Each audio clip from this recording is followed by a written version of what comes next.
Hello and welcome to the 2-minute series. The topic for today is the UN Conference on Environment and Development. Now, we have discussed the several conferences that took place under the UN, but amongst them the most important, or one of the most important if I may say, is the UN Conference on Environment and Development. This is what took place in Rio de Janeiro in the year 1992. This is what we have already discussed. Now, in this particular conference, some other aspects are also what you should know vis-a-vis prelims perspective.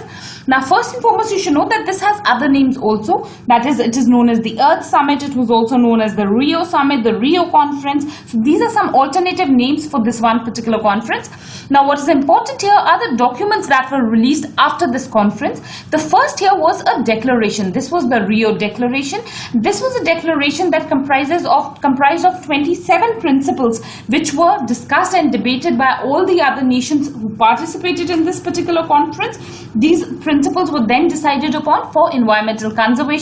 Next, what was important was another document. This was the Agenda 21. This was basically an action plan that was related to sustainable development, and this is what was the outcome of this particular conference. What is also important vis-a-vis this name Agenda 21 here is that primarily it was referring to the 21st century, and that is why this name 21 is what was specifically given. It was a comprehensive blueprint of action that was to be taken globally. This is what Agenda 21 was.